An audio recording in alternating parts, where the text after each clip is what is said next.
It's still there. It's still there. It's just like somebody was squeezing my chest. Well, something just touched me. Paranormals saying get out. You guys hear that? There's something upstairs. Definitely hear us footsteps over there. Light, I'd see. Say, Michael the Archangel. Say, Michael the Archangel. Defend us in battle. Defend us in battle.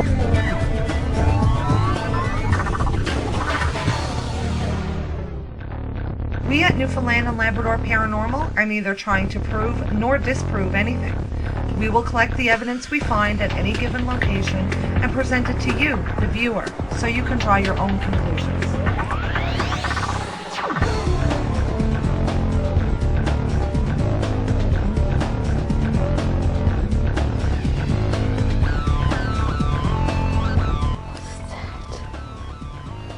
Did you guys hear that?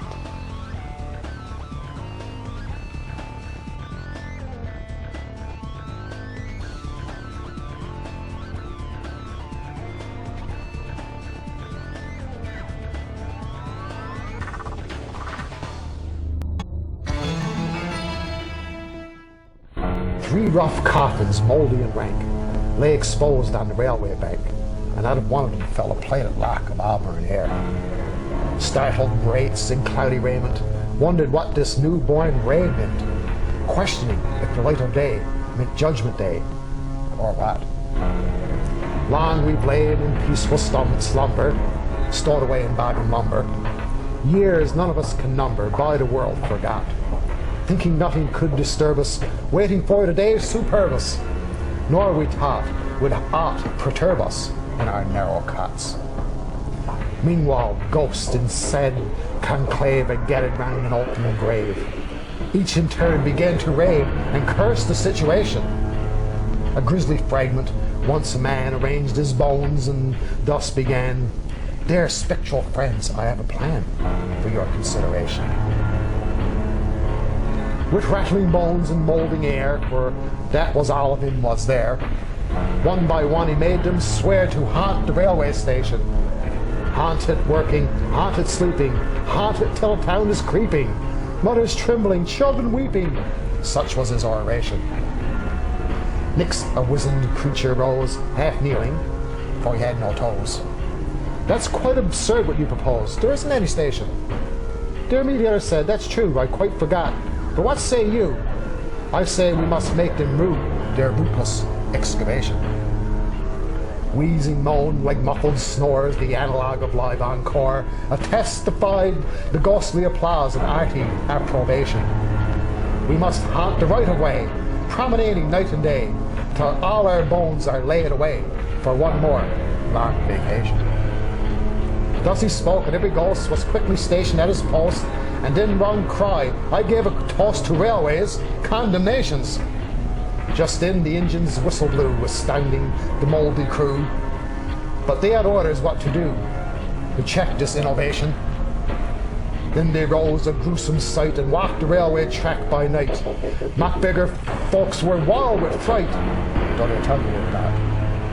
Still they knew what this portended, said it meant the railway ended, till those broken beds were mended in the awesome spot. Hand in hand across the track, they formed to force the engine back, and sure enough the train did slack.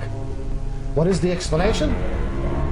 Tripping and black in the cloud of steam, the engine reached the dividing stream and stopped. Did the driver hear a scream or ghastly imprecation? Well, whatever it was, he soon turned tail, mocked as he went by a ghostly wail, nor since that day does he ever fail to stop at the graveyard station.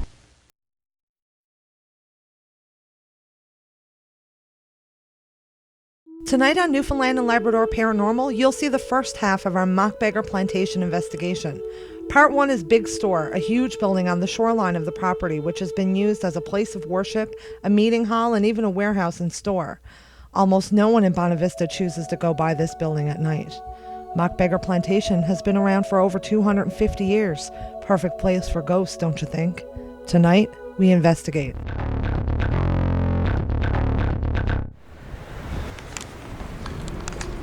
This here is just outside of Mockbeggar plantation. The old storehouse. And right here next to it, this is also an abandoned old storehouse. Against the walls, you can see, is an old tombstone in loving memory of John J. Roper, magistrate, born in St. John's, April 6th, 1849, died November 22nd, 1921. That's the whole part of the tombstone right there. It's the bottom piece. And I'd like to know why it's resting there as it is, because it certainly doesn't look very settled, does it?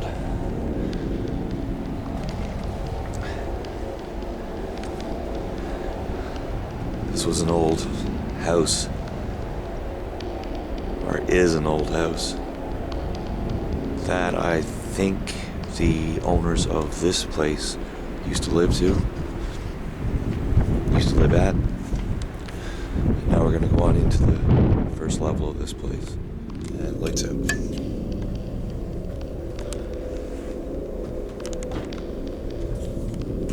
Is that better for you?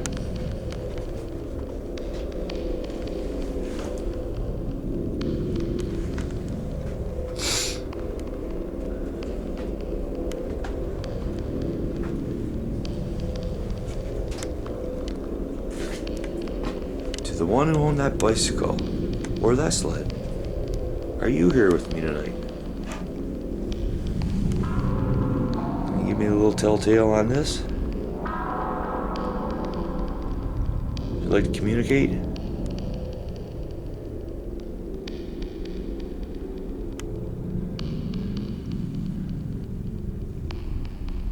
I just want to communicate with you, that's all.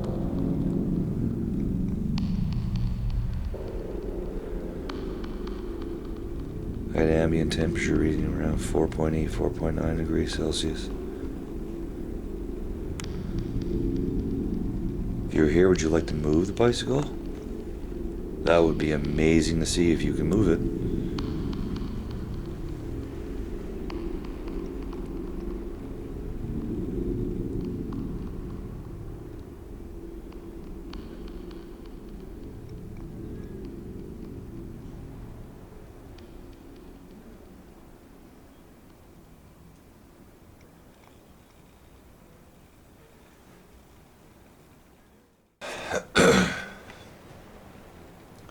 We certainly got the wind and the mist, the fog.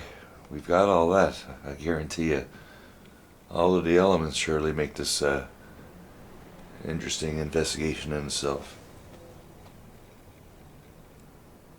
But so far, I'm not seeing any intelligent connection to anything. I haven't gotten anything yet. But who knows? Who knows? There's been so much reports of activity here at this place. I'm just convinced that there's something still here. But you gotta prove it to me. A creak in the floor or a crack in the wall is not gonna do it.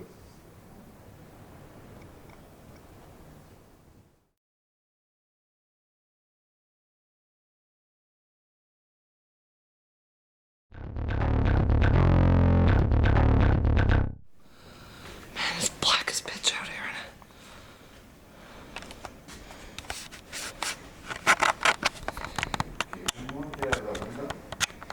Huh? Get out of it?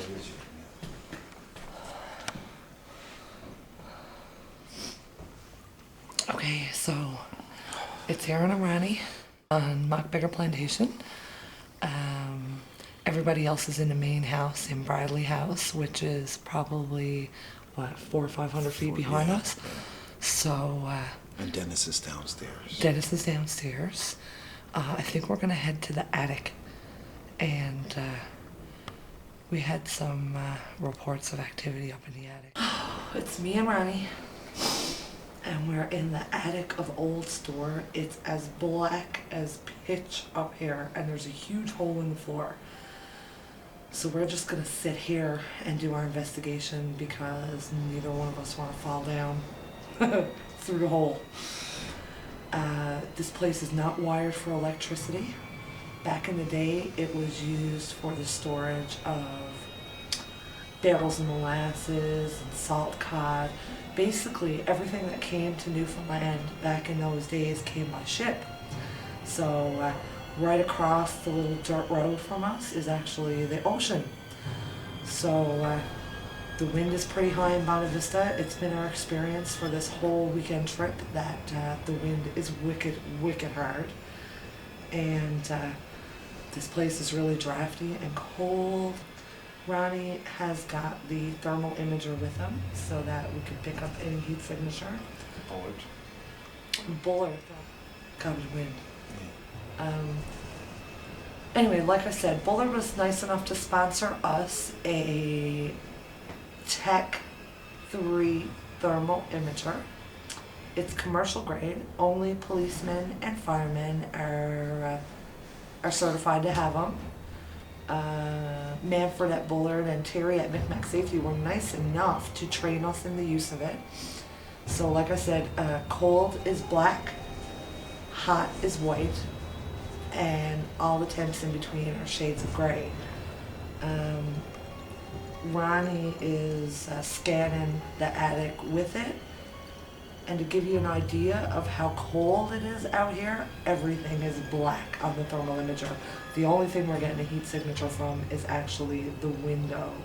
And I'm assuming it's just because glass, I don't know, maybe warmer than wood? Not quite sure. Something we'd have to ask the people at Bullard, I guess. But everything on the imager is pitch black. Yeah, but it could be us reflecting off the black. I was sick. Do you feel sick? Yeah, but that could be black asleep. Could be, yeah. Yeah. Like I said, other than the camera, the only thing we're getting a heat read on is the camera. So I'm going to put that away for a little while and let my eyes adjust to the pitch blackness. Meanwhile, I don't think our eyes are made to adjust to this kind of low light. So like I said, we're going to stay seated during this one so we don't fall to the floor. It's also very, very windy, so The noises you're hearing, it's probably... yeah, the noises that you're hearing in the background is the wind. And that means, of course, that all of our audio recordings are going to be a little contaminated by the sound of the wind blowing through the rafters and stuff. You know, unless we got something very definitive, you know, knocking or something like that, you know, all these little creaks and groans and stuff. This building was built in the 1800s, so, you know, it's drafty and windy, and it's moving in the wind even. So, if there's anyone here with us, can you give us some kind of sign that you're here, please?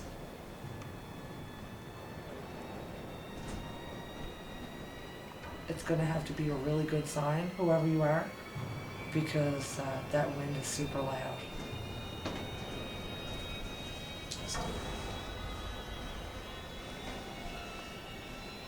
You're going to have to do something other than a tap. Because, like I said, it is very loud, and we're hearing creaks and groans and bangs and pops.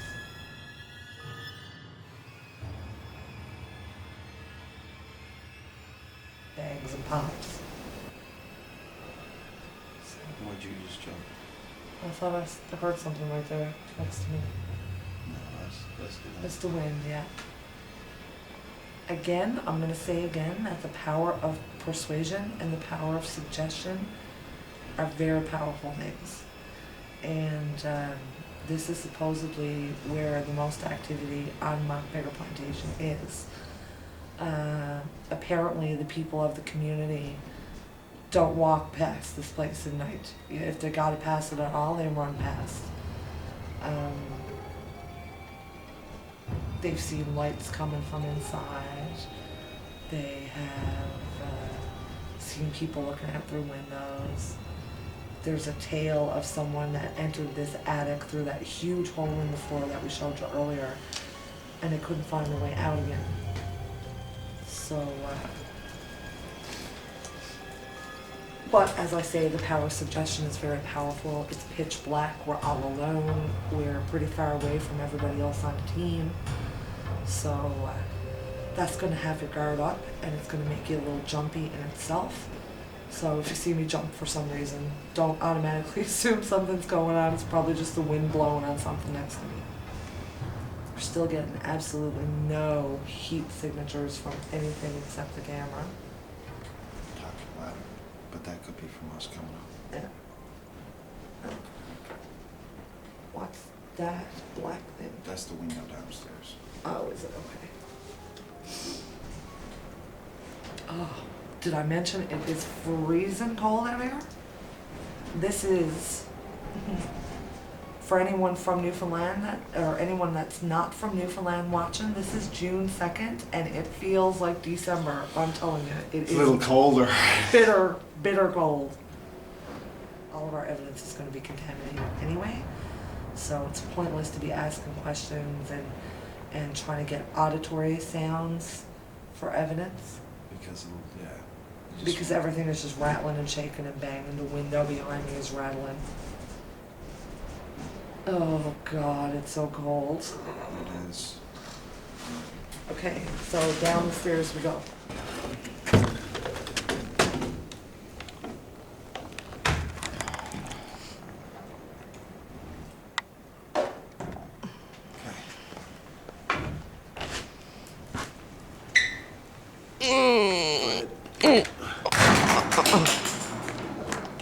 Come on now. What? What? No, just... Oh,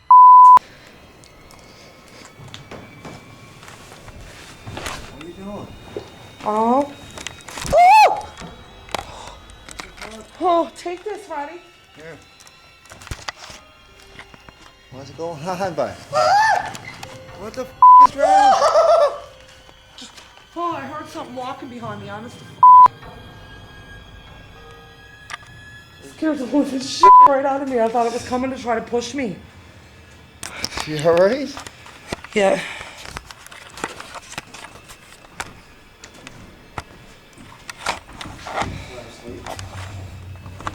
All busted up.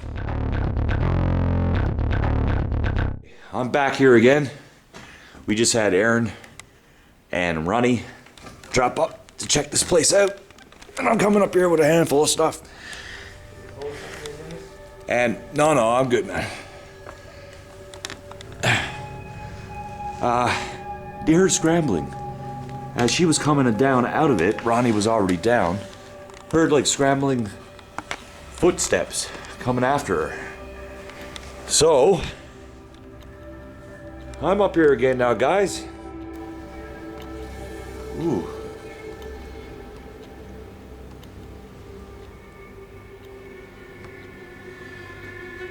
Did I just hear a scramble?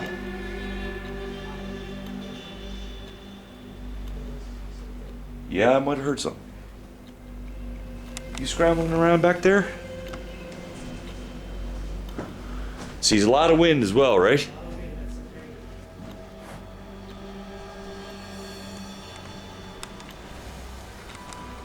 can scramble all you want. What I need to see from you, if you want to spook me, and it'll work, is to make this meter go off. You make this meter go off, then you're as sure as the rain is pelting off the top of this roof right now. I'll even hold it out so you don't have to come close to me if you don't want. You hear something? No. Heard a knock? Okay.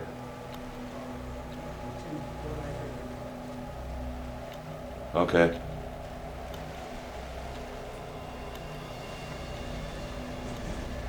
Who was it that did that scrambling up here just a few minutes ago?